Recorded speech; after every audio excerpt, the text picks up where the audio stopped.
bahwa beliau bertemu secara yaqadah dengan Rasulullah SAW lebih dari 200 kali dan hafal 7 juta hadis dan hafal 7 juta hadis.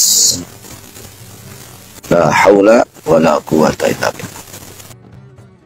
Assalamualaikum warahmatullahi wabarakatuh. Saudara-saudara, dalam sejarah Islam, kita mengenal banyak ulama besar yang berjasa menjaga warisan ajaran Rasulullah Muhammad SAW. Namun di tengah kisah inspiratif para ulama, terkadang muncul klaim yang sulit diterima akal sehat, seperti klaim bahwa seseorang mampu menghafal 7 juta hadis. Salah satu nama yang sering dikaitkan dengan cerita ini adalah Habib Abdullah bil Faqih, seorang ulama dari kalangan Ba'alawi.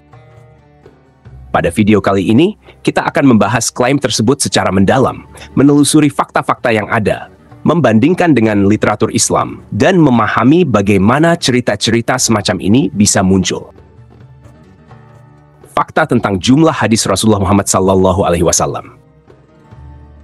Saudara-saudara, mari kita mulai dengan memahami jumlah hadis Nabi Muhammad SAW yang sebenarnya.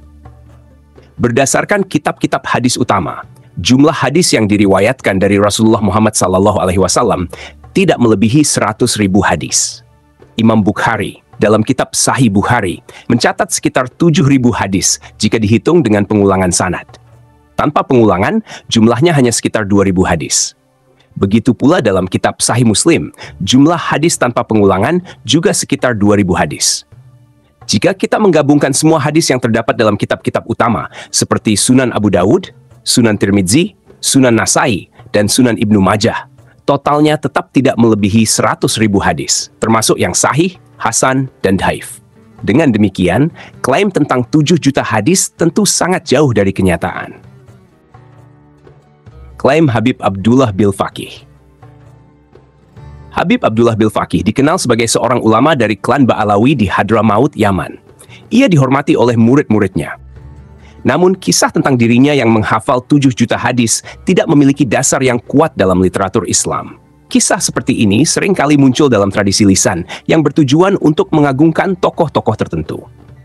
Sayangnya, glorifikasi semacam ini sering tidak didukung oleh bukti nyata dan hanya beredar dalam cerita-cerita tanpa rujukan yang jelas. Bahaya glorifikasi berlebihan. Glorifikasi yang berlebihan terhadap seseorang, termasuk ulama, dapat berujung pada penyebaran cerita-cerita khurafat. Allah Subhanahu wa Ta'ala berfirman, "Janganlah kamu mengikuti apa yang kamu tidak memiliki pengetahuan tentangnya. Sesungguhnya pendengaran, penglihatan, dan hati, semuanya itu akan dimintai pertanggungjawaban." Rasulullah Muhammad SAW juga bersabda, "Siapa yang berdusta atas namaku dengan sengaja, maka hendaklah ia mengambil tempat duduknya di neraka." Hadis riwayat Imam Bukhari dan Imam Muslim. Peringatan ini sangat jelas agar umat Islam berhati-hati dalam menerima dan menyebarkan informasi yang tidak berdasar. Kisah tentang Habib Abdullah bil Faqih yang dikatakan menghafal 7 juta hadis menjadi salah satu contoh klaim luar biasa yang sulit ditemukan validitasnya dalam literatur Islam. Tidak ada kitab biografi ulama yang kredibel atau dokumentasi tertulis yang menguatkan klaim ini.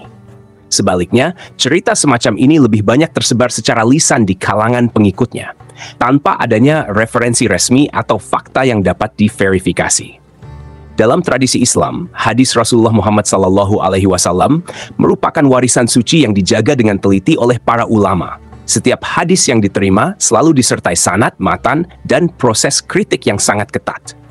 Oleh karena itu, klaim bahwa seseorang menghafal hingga 7 juta hadis, sementara jumlah hadis yang tercatat dalam kitab-kitab utama saja tidak melebihi 100.000, menjadi sebuah hal yang sulit diterima. Sebagian ahli sejarah Islam menyebutkan bahwa tradisi glorifikasi terhadap tokoh sering muncul di komunitas tertentu. Tradisi ini biasanya bertujuan untuk meningkatkan penghormatan terhadap tokoh atau kelompok mereka. Namun, penghormatan yang berlebihan ini seringkali mengabaikan prinsip-prinsip dasar agama, yaitu kejujuran dan akurasi. Glorifikasi yang tidak berdasar tidak hanya berisiko menciptakan mitos, tetapi juga dapat menyesatkan umat Islam. Hal ini berpotensi menjauhkan umat dari nilai-nilai Islam yang murni, di mana kebenaran menjadi landasan utama. Sebagaimana firman Allah Subhanahu wa Ta'ala dalam Al-Quran, dan janganlah kamu campur adukan yang hak dengan yang batil, dan janganlah kamu sembunyikan kebenaran sedangkan kamu mengetahuinya. Surah Al-Baqarah ayat 42. Sebagai umat Islam, kita diajarkan untuk menggunakan akal dan dalil yang jelas dalam menilai sesuatu, termasuk klaim yang luar biasa.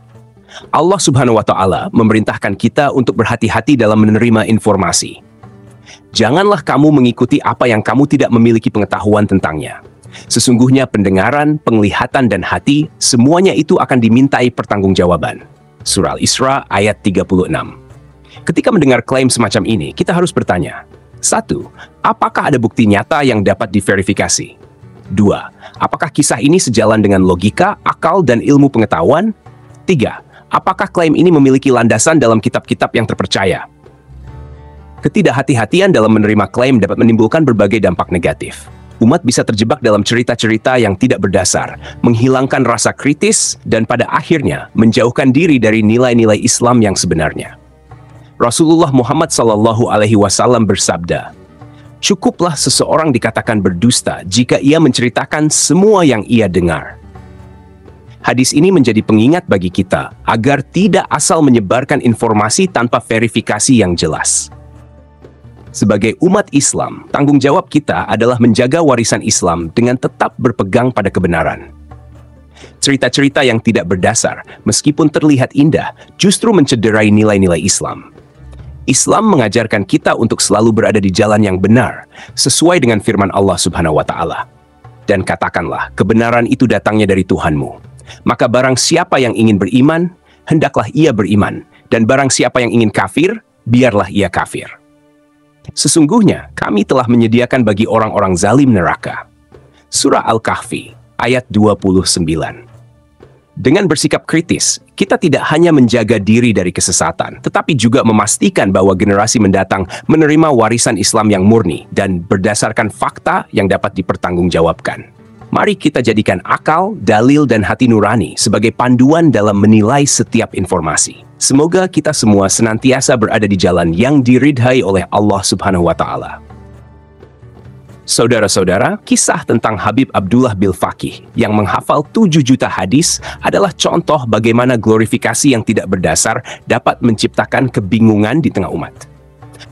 Mari kita jadikan ini sebagai pelajaran untuk selalu mengutamakan kebenaran berdasarkan dalil-dalil yang sahih.